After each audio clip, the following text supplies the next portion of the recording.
చేస్తున్నారు. ఇది ఒక లిమిట్ దాటిపోయాక అప్పులు ఇవ్వడానికి సంస్థలు ముందుకు రావట్ల బ్యాంకులు. దీంతో ఎందుకయ్యా అని కేంద్ర ప్రభుత్వం చెక్ చేసింది. అంటే అంతవరకు అయితే బాగానే ఉండేది. వీళ్ళకి పవర్ ప్రొడక్షన్ ప్రైవేట్ వాళ్ళ నుంచి కొంటున్నారు కదా, ఆ ప్రైవేట్ వాడికి వీళ్ళు డబ్బులు చెల్లించలేకపోతున్నారు విదేశీ కంపెనీ. ఈ దేశానికి వచ్చి 100 కోట్లు 1000 కోట్లు మేము పెట్టుబడులు పెట్టి మేము కరెంటు ప్రొడ్యూస్ చేసేస్తే మా డబ్బులు మాకే ఇవ్వబోతే ఎట్టాగయ్యా అని అడుగుతున్నాయి కంపెనీ.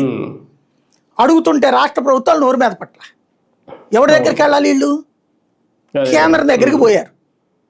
ఏందయ్యా నిన్ను నమ్మినే కదా మేము వచ్చింది అని కేంద్ర ప్రభుత్వం రాష్ట్రాలను అడిగింది. వీళ్ళందరూ ఏం చేస్తామండి, మేము ఆ సబ్సిడీ ఇచ్చాం ఈ సబ్సిడీ ఇచ్చాం, మా దగ్గర ఏమో డబ్బులు ఎక్కువ లేవు, ఇవ్వబోతేనే మాకు కుదరదు, మేమేం చేయాలన్నారు.